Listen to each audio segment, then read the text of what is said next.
Here in the United States, a lot of people record Roswell crash of 1944 was the very first unexplained from crash that can't be explained.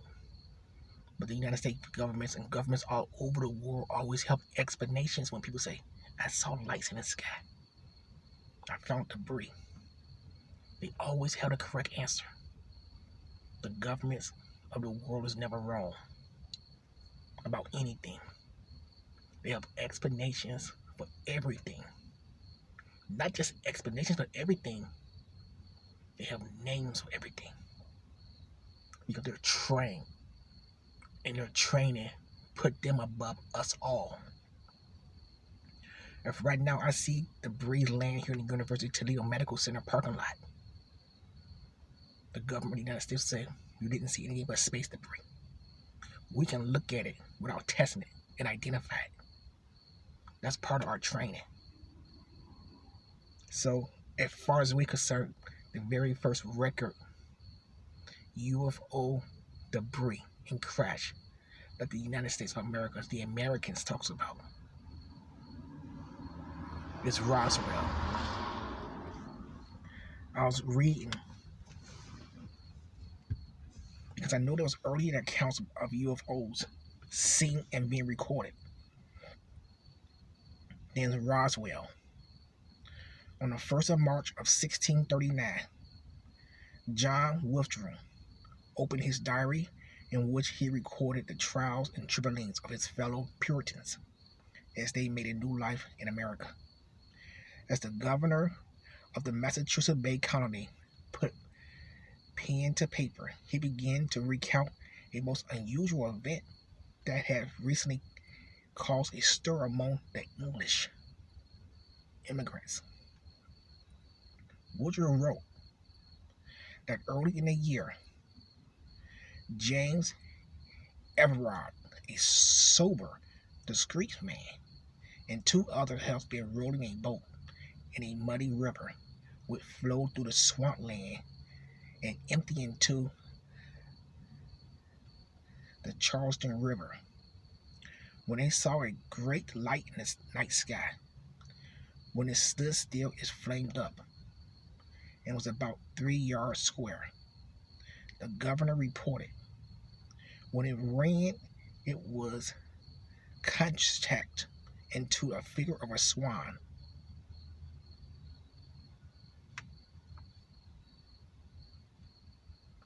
Over the course of 2 or 3 hours, the boatman said the mysterious lights ran as swift as an arrow, darting back and forth between them and the village of Charleston, a distance of approximately 2 miles. Other credible persons saw the same lights above the same place Woodrow added. The governor wrote that when the strange aspiration finally faded away, the 3 Puritans in the boat were stunned to find themselves 1 mile upstream, as if the lights had transported them there. The men had no memories of the rolling against the tide, although it's possible they could have been carried by the wind or a reverse tidal flow. The mysterious repositioning of the boat could suggest that they was unaware of part of their experience. Some researchers would interpret this as a possible alien abduction if it happened today. Of what happened back then to the Englishmen that settled in America. As the governor wrote, the Puritans, we would say it was missing time, time lapse, lost times. I am facing the University of Toledo Medical Center at 1200 hours, 12:22 a.m. And when I realized it was 1:22, but I'm still facing the University of Toledo Medical Center but I have no recollection of what happened during the past hour. I have lost the time. Because today, world, when you talk about aliens, UFOs, the mysterious lights, it's always missing time.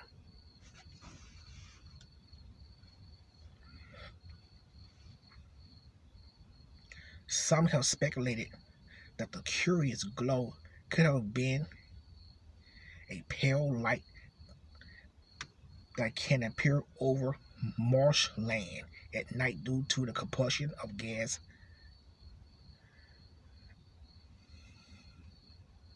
If Wolfstrom report was correct, however, the light was not rising from the swamp but shooting across the sky, making this explanation unlikely. An odd sight returned in the skies of Boston 5 years later, according to another entry in Wolfstrom diary dated the 18th day of January, the year 1644. About midnight, 3 men coming into a boat to Boston saw two lights erase out of the water near the north point of the town of Clover and formed like a man and went at a small distance to the town and so to the south point and then vanished away. A week later, Woodrum wrote another unexplained event that occurred over the Boston Harbor. A light like the moon arose about northeast point of Boston and met a form of Noble's Island, and there they closed in one, and then paired and closed, and parted the vise times, and so went over the hills and the island and vanished. Sometimes they shot out flames and sometimes sparkles. This was about 8 o'clock in the evening and was seen by many. His account continued.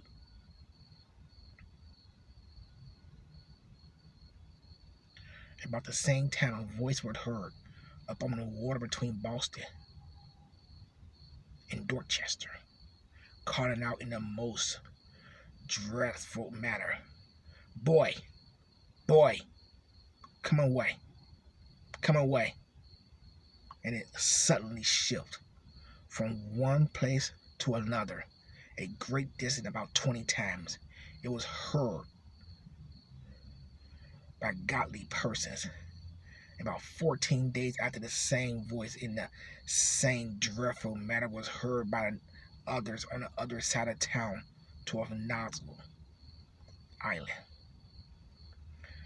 Unlike the 1639 UFO, Woodrow had an explanation for the latest over his city up on a hill. The governor noted that the bizarre speculation was seen near the location where a vast capital by John Chaddock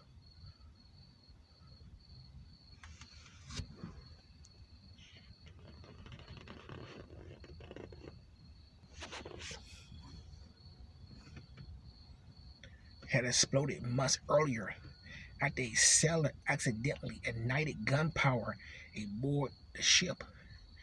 The captain was not aboard at the time, but the blast killed 5 crew members. And we saw bright lights today. Is it facts or fiction? Are we seeing something higher beings and higher knowledge what people can explain as being part of this world? Space debris? Weather balloons? Or are we looking at something that is undiscovered? Or are we looking at something that the world government knows exists, but feel it's not necessary for the citizens of this world to know about? Are we looking at visitors from other planets. Is alien abductions real?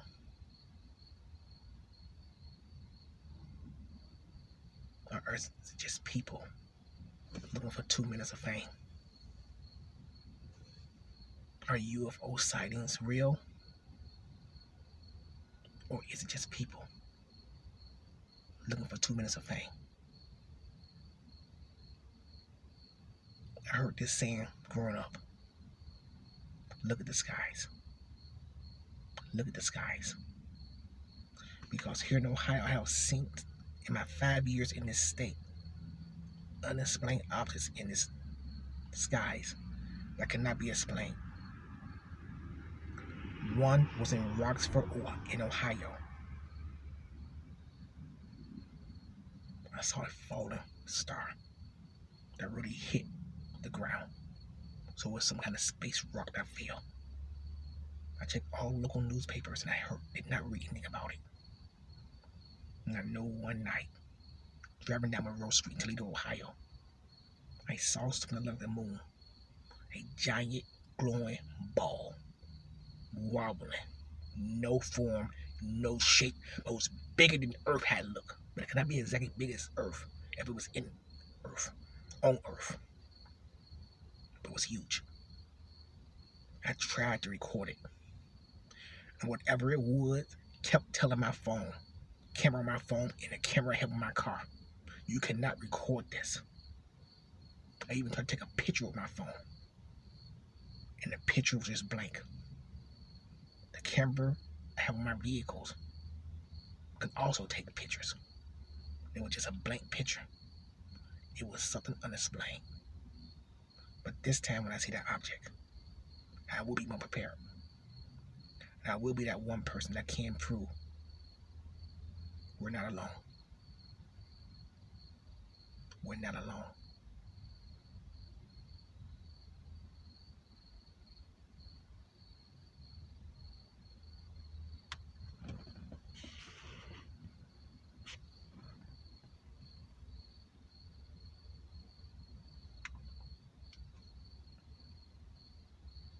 What's really out there?